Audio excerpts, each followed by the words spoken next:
We're currently balancing on top of a yoga mat and 2 booty bands like this. Hopefully this holds up.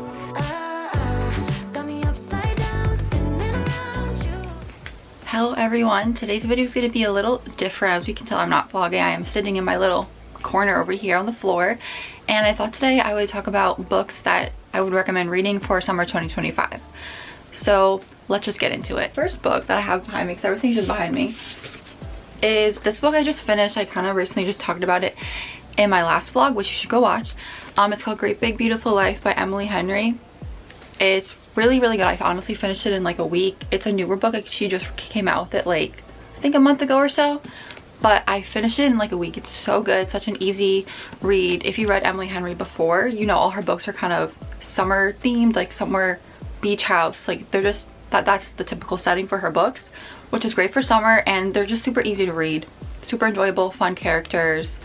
10 out of 10. Recommend reading this book this summer. The next book I would recommend is more of a self-help book. It is The Let Them Theory by Mel Robbins. This one is signed. I love Mel Robbins. I also have a vlog where I went to Mel Robbins' tour of recently, like in the beginning of May. You should go watch that vlog. But this book is really good. If you literally want to change your life with a simple phrase, let them, read this book. Again, super small book, easy read. Read it at the beach, read it at like summer vacation house. I don't know what you do in the summer, but it's a great read for the summer. Again, written really well. She wrote it with her daughter Sawyer, so even if you're like in your 20s like I am, it's still relatable. If you're even a little older, maybe your mom's age, like tell your mom to read it too. It's a good book. Again, simple phrase that will literally change your life. Super fun and a great book. I would recommend this one. Everybody always talks about ACOTAR, and like we love ACOTAR. We know her. I don't know if you can see. She's right here.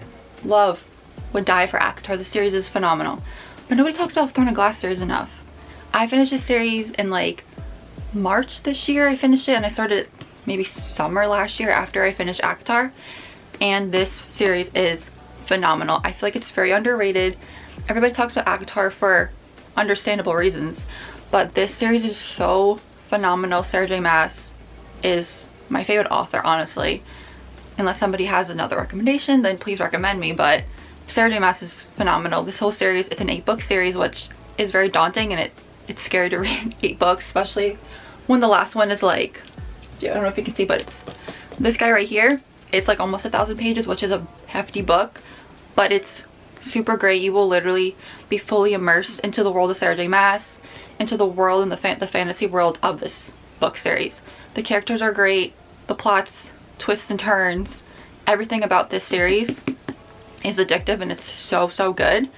So if you want to escape for the summer, maybe go somewhere that doesn't exist, read Throne of Glass series. And if you have questions about the order, because there's some debate about the order of the books, I would just go on Pinterest, go somewhere like maybe TikTok, and there's like recommendations on the order of how to read these books. And last but not least, I recommend The Midnight Library by Matt Haig. This book I read maybe last summer or 2 summers ago. I actually got this book recommended to me from Namjoon of BTS. He read this book. I saw him reading it on like one of their series in the soup, and I was like, I want to read this book. Because I've read this author before. I had some of his other like self-help books, but this book is really good. It's a fiction book, and it's kind of like a mental health book, but it's also fiction, and it's really good. Love this book. Again, super easy to read, enjoyable for the summer. I love this book. Characters are great.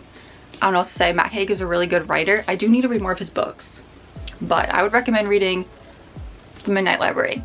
And on my little notes I have here, I just want to talk about books that are on my TBR. And if you don't know what TBR is, it's to be read. And I have 3 books on my TBR for this summer. The first one is, of course, we know I'm a Sarah J Maas stan. It is Crescent City by Sarah J Maas. It's a 3-book series. I'm planning to start reading it this summer after finish my current read, if anybody wants to know. It's Fearless by Lauren Roberts. I'm literally like 10 pages in. It's good so far, honestly. I like it. But on my TBR, I do have Crescent City. I'm excited to get into another Sarah J Maas fantasy series. The next book is, I want to read another Emily Henry book, because like I said earlier, she just has great summer vibes. I loved opening a Emily Henry book at the beach. Like, it's great.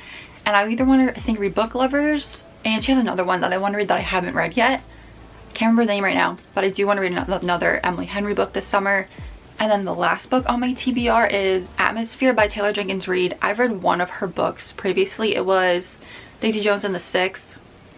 That book was really good.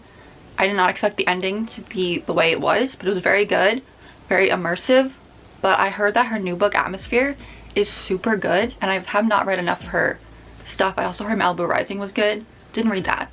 That should be on my TBR too, but those are the 3 books on my TBR. I feel like I can't read any more than 3. I would love to. If anybody has any other recommendations for me, please leave them down below.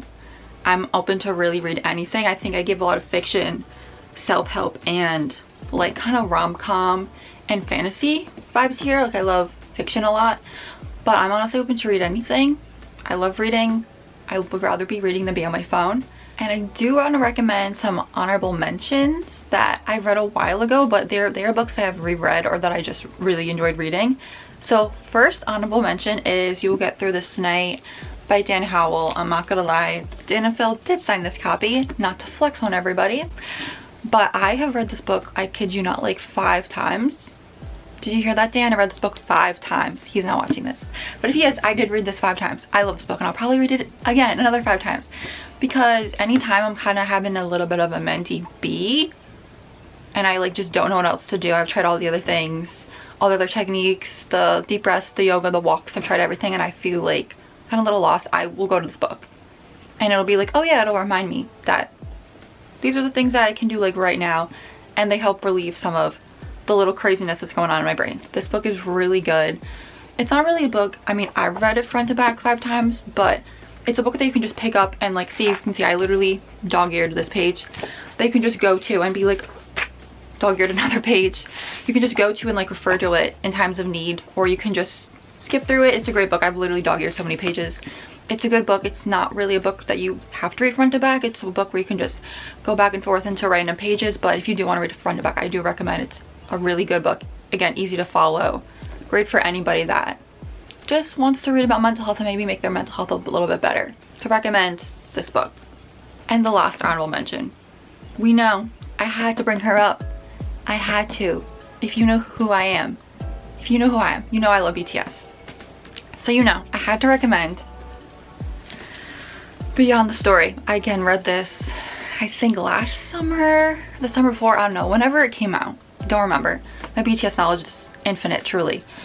But I read this book and there were some things that I didn't realize about BTS, and I promise you I know a lot.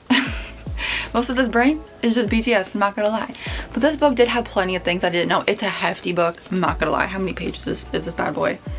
It's about 500, which for me isn't actually that crazy, because I've read, as we know, bigger books back here. But I love a long book. I love like a timeline, like bring me through your life story. I wanna know. I'm a nosy kind of girl. This was really good. I love when I read other artists kind of like biography kind of books. I think they're interesting, but since I'm a big BTS fan, this book was really good, and I deadass sat at the beach looking like I was reading a textbook about BTS history, and I quite literally was. So if you're into BTS, or maybe you want to get into BTS, or maybe you're just interested about being an artist and in a band, I recommend this book. It's really, really good, I promise. So I hope everybody enjoyed this type of video, more of like a sit down, talk through kind of video. If you did, just let me know, like, subscribe, you know, do all the YouTube things. Don't forget to come back for next week's video, and I will see you guys all very soon. Bye.